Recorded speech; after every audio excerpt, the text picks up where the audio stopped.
Kanin daw.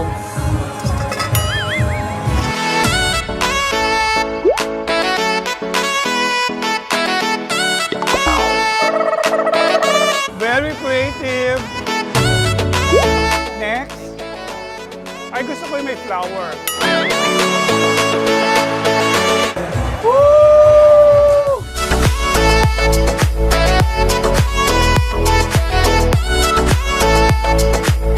Balo no abalo din ni kaya katamo rin Japanese o rin Japanese ilang balo kaya katamo.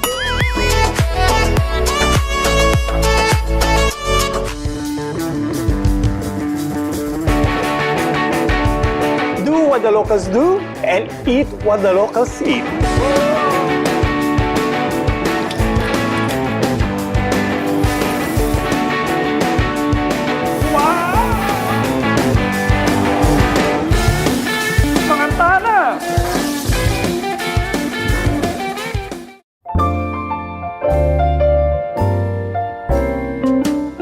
When I was a kid back in Angeles City, when there were farmlands around the neighborhood, we would catch insects after the rain, then cook and eat them afterwards. Sobrang dami pa noon and catching them was so exciting kasi they live underground and you have to use your bare hands to really catch one. I'm talking about kamaro o mole crickets. Kamag-anak sila ng grasshopper o tipaklong at locust o balang. They are considered a delicacy here in Pampanga. Abundant sila during the months of August to September when it's wet or rainy season. In Pampanga, there's a town here where they celebrate and dedicate an entire festival for these insects that are considered exotic delicacies. Ayun. Wow, ang ganda ng simbahan. Ito yung simbahan ng Magalang. At bawat landmark na simbahan may kasamang plaza. Ito na yun yung plaza. At normally kung nandun yung simbahan, nandun yung plaza, nandun din yung munisipyo. Titignan natin yung plaza. Palagay ko doon yung hinahanap nating kasayahan.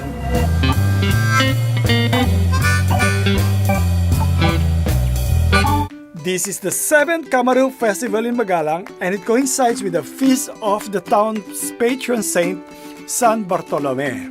Pero pangalawang taon pa lang nilang ginagawa ang kalutong Kamaru. It is a cooking competition for the home cooks where the main ingredients for each dish is the Kamaru. Hiraman. Ito yung Kamaru na napakasarap nito dahil maliliit lang sila. Ito yung maprotina. So, ang paggawa nito ay tinatanggal nila yung paa, tsaka yung pakpak, tsaka yung mga yung mga matitigas na parte ng kamaro. So, ang gagawin natin ngayon ay i-adobo niya. Yun ang classic recipe ng Kapampangan. Ina-adobo dahil matitikman mo yung asim, tsaka alat, tsaka yung pag kinagat mo siya at lalabas yung lasa niya, masarap na masarap to. So, pag meron siyang kasamang pako salad na may itlog na maalat, kamatis, at saka sibuyas. So, ito yung magka-match talaga. Nanong gagawan to, Koyo? Gataya pong Kamaru ini, pringgiya po. Ini po, dinutumiya mo po kayo silkay. Palutungan niya mo po yung Kamaru, bakal naman yaman niya, yalo siyempre. Palagay ko ito kakaiba. Opo. Kasi ito yung bringhi version niya.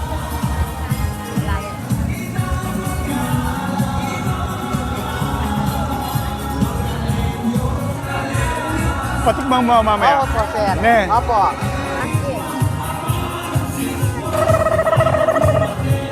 Okay. Si Ate Rellenong bangus naman, yun naman yung Kamaro, ibabalik niya sa relleno at pipirituhin niya, di ba? Yun na yun. Rellenong Kamaro. Ito yung gusto ko. Mga home cooks ang gumagawa. Wow, ginataang Kamaro bola-bola. Very creative. Huwag mo akong bubulahin, ha? Ache! Na anong gagawan mo? Anong ginagawa mo? Potato Kamaru po with mango Thai mango Camaro with mango salad. Kanin daw. Parang ginugutom na ako. Hindi ako mahilig sa Camaro, pero parang mapapasabak ako sa sarap ng Camaro. Kung ako yung judge, +1 na to. Meron siyang bulaklak, may recipe, may bonsai. Alright. Tsaka color pink. Anong gagawin natin, Nay? Caldereta naman. Ba't may itlog na maalat? May salad din. Very creative. Mayroong bringhe, may ginataan, may mangga salad, may caldereta, may bola-bola, may relleno. Naghintay ako ng dinuguan. Halika. Ano yun? Ginataang laing po. Ginataang laing. Ah, yan ang gusto ko. May palaka. Tuga. Tuga.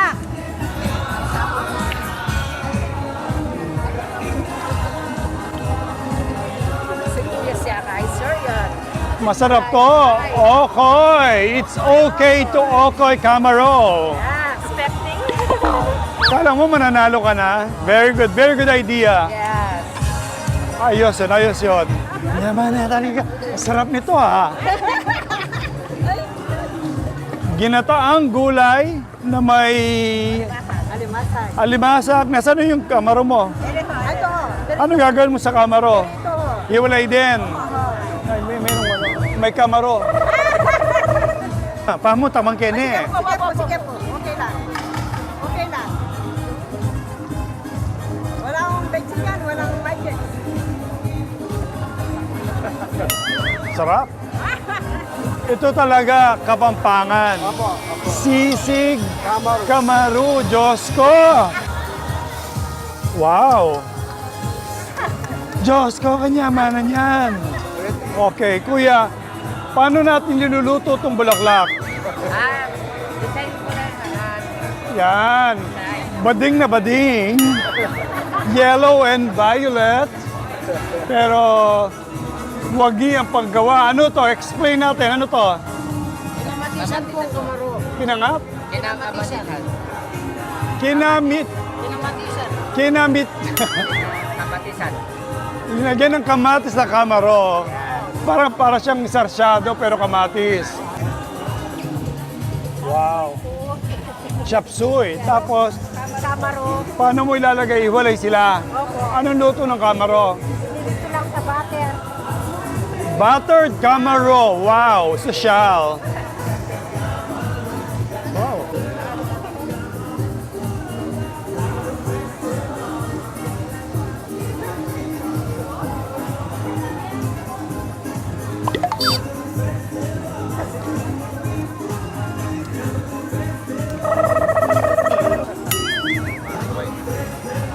Manyaman niya, abe.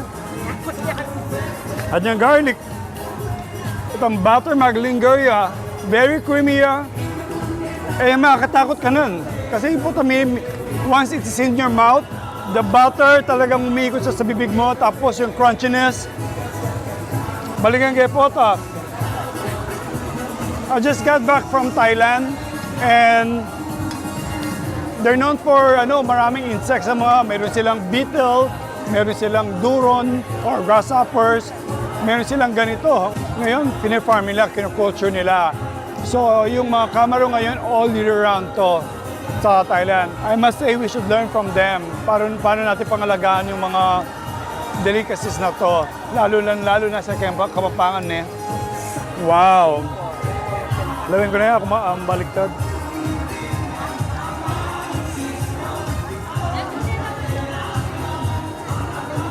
Wow, madaming Camaro to ha. Mahal bang Camaro? Mala? Sa magkano? 750? Ha? 750? Okay, normally ang ginagawa nila, dahil hindi siya all year round, ina-harvest nila lahat yung Camaro and then tinatago nila, pinifreeze nila hanggang maging available sila all year round. So, sabi ni ate, 750 pesos per kilo. Oh my God. Parang kabal. Parang baka, baboy, manok na pinaghalo na.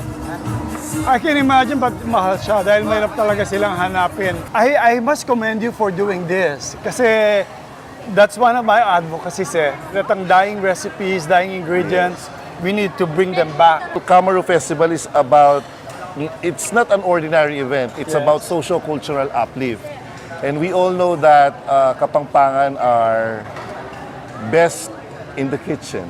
So ngayon, in Kalutong Kamaru, we're just reviving the heirloom recipes. Reta po nga kaya katamong recipes. Anyapin po kukunan tamo alila professional chef Retang chef karem bara-barangay, karetang baryo-baryo. According to research, Kamarus are rich in protein but very low in cholesterol. But nowadays, according to Brian, pakonti-konti na lang daw ang nahuhuling Kamaru. In the advent of industrialization, agricultural lands are converted into subdivision, into industrial businesses. So, milalakono rin Kamaru. In Kalutong Kamaru, it will create awareness na rin Kamaru po ta dataging panahon na tanong takman. So, anyapin, re-revive tayapin not only the Kapampangan recipes but also the tradition nung nanong ating tamong bilang Kapampangan. I think we also have to emphasize the importance of Kamaru and the way we could cook it. Because ngayon, ang nangyayari sa mga kabataan, hindi sila makarelate sa Kamaru. They would say yak yeah. or kadiri to death, mga Yes, ganyan. yes, yes. What I witnessed today is something very enlightening, very important because it showcases Kamaru with the different cooking techniques and practical methods.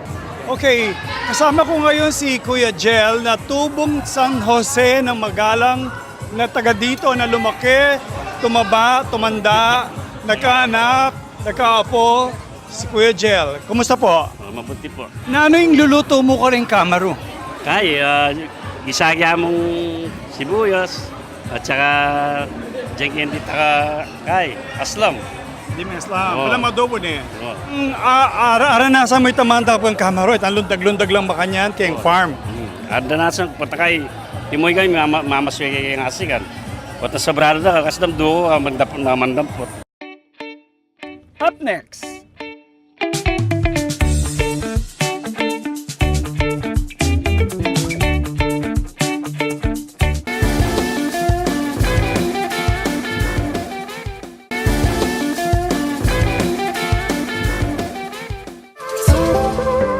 whenever I have guests, whether foreigners or locals, and I want to showcase Kapampangan food, especially the exotic ones, this is the place I want to take them.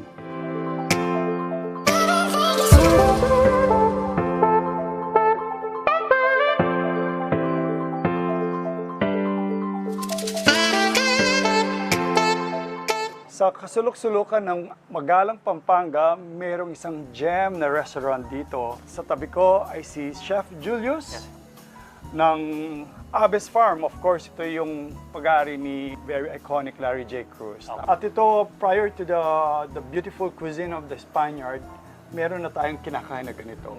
Ne? Ito ay ang betute. Ano ang batute, Chef? Simple yan po, ipireto din po, pero itang paluwal niya po yung lasa na nitang staff, muuling kitang palaka mo na ginamit mo.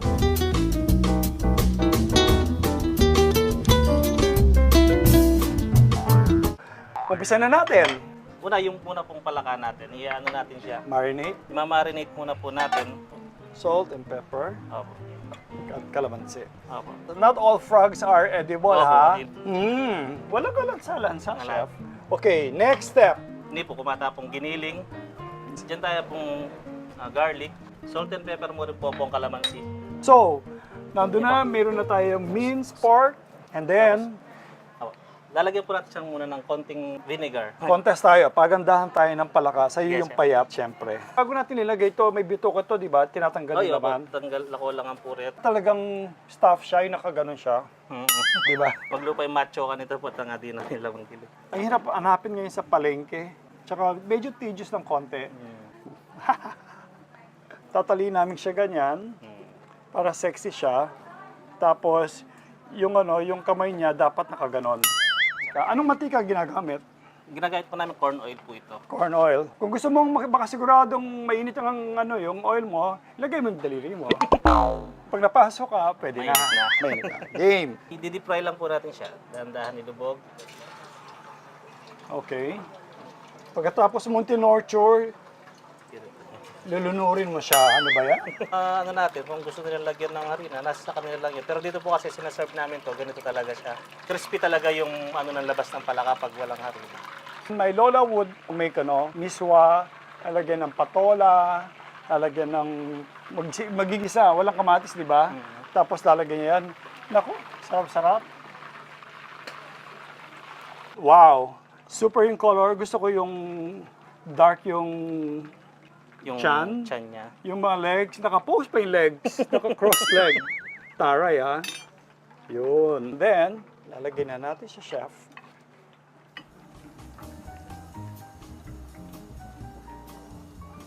So, ito na yung finished product ng betute, which is stuffed frog with minced pork. At ito, anong sauce nito, chef? Vinegar. Para pakudi dressing. Pako dressing. So, maganda yun. Di-drizzle mo lang pati Opo. pako, no? Meron siyang fresh, meron siyang crispy, meron siyang maalat.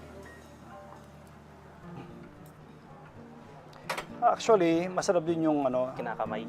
kinakamay. Ito sa'yo. Toast tayo. Tu betute.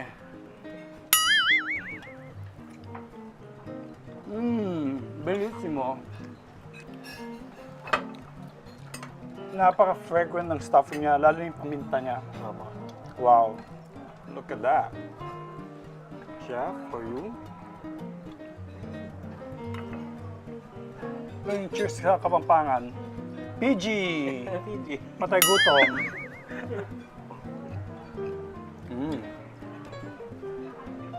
Kakak. Sarap. Ito, sarap niya. Waiter, take out, please. Chef, salamat. Thank you. Sarap.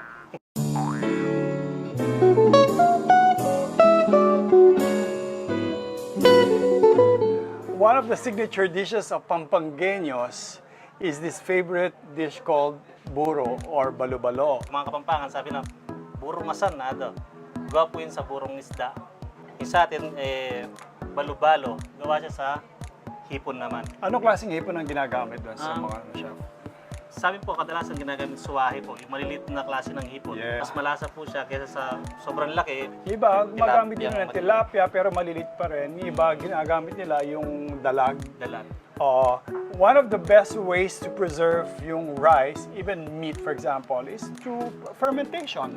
So, lalagay yung isda at rice sa salt. Ang salt ang magiging agent mo para mag-ferment yung rice. Sarap nitong buro at balo-balo na to, pero hindi ito para sa lahat dahil ang buro o balo-balo ay isang acquired taste, ika nga. Adoya ito, patsepengan me either luwame or kumakapang metong. Ale? So, let's start.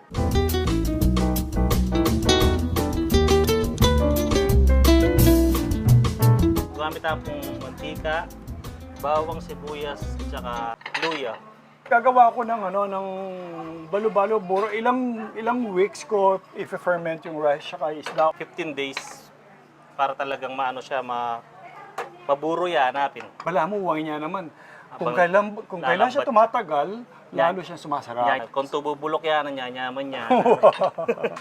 Pero this time we're putting Ginger, ginger. Yun ang pampalis ng anta ng buro mo. Opo. And then, of course, the tomato. tomatoes. Pwede tayo na pong kapititang kaya katamong Ginawang 2 weeks Balo-balo, na balo-balo. Agisang kini. Ito yung kanin ko. Sa mga Kapampangan, bigay mo yung ubus yan. Ayun eh. Mauna yung gamot, tapos buro.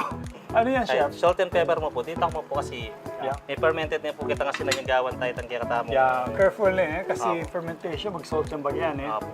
Akit niya po magbabuya po yung taba naman naluwaya kuli. So may galuwa niya po kuli ang mga kanyan. Por sabihin, luto niya po kanito. Balo, hypnotizing or mesmerizing or whatever, pero alwain buro, yes. Ng Kapampangan, gusto nila yung peppery flavor, tsaka dapat fresh. And then, you can match any kind of fish, will do. But ing abe, Pag kini ko si serve niya po, kay perito ya pong hito. the way Kapampangans eat their buro is like this. Spread ming makanto. It's an art. Parang sushi. Sushi. It's very similar. You know, if Fish- you notice, fish the din, Japanese, when they steam their rice, they put rice wine to ferment it. Maslam yung maslam. Kaya dinanding cucumber or radish, pickled radish, dinanding, what else? They put shrimp, anything you could do, or tuna. Makanya mo naman ng Kapampangan. Alright? Ang kay, kayanin, mga nayan dito kalaman ka rin. Ang kay, kanyanan me, batay lumwal. Balo nung abalo din ni kaya katamo rin Japanese o rin Japanese ilang balo kaya katamo. Importante para walang manyaman. So,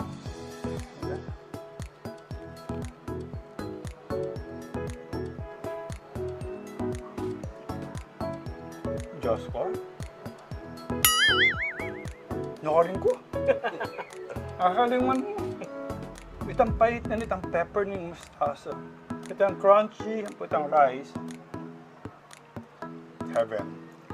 Magalang. Abe's Farm.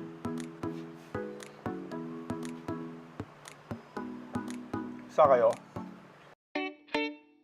Up next!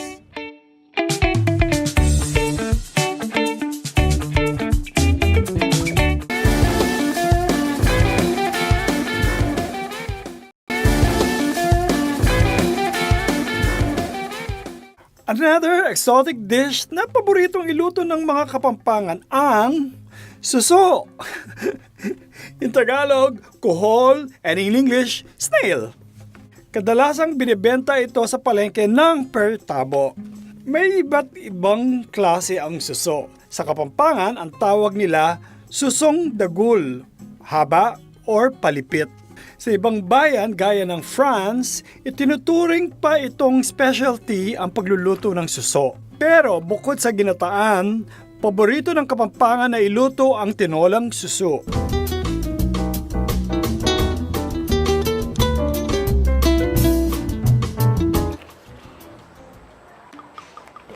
Bawang. Takay po sibuyas. Patakay po yung laya. Yung kapaya. Pagka mo yun. Dagdagan may danong. Patang malambot na rin kapaya. Bulok na rin susu. Deni po susulang palipit. Deni po tang kanan nyo la. Busbusan nyo lalam. Bata po asip-sip yung masalese. Deni naman susulang dagul. Deni bulong lara. Ay, ni po yung tinolang suso.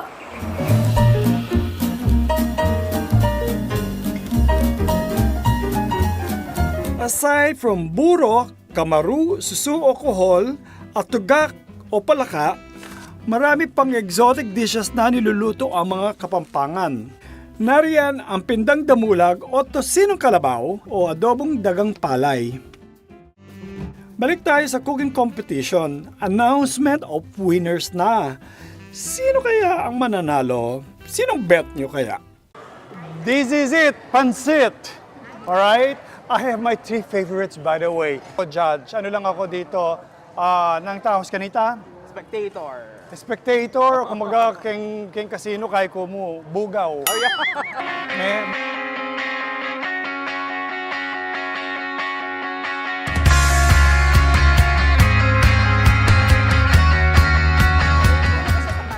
Yan ha, may gisa niya ha. Sa mamamantog ako. Mamang ko. Frenchy ko eh. Naman niya.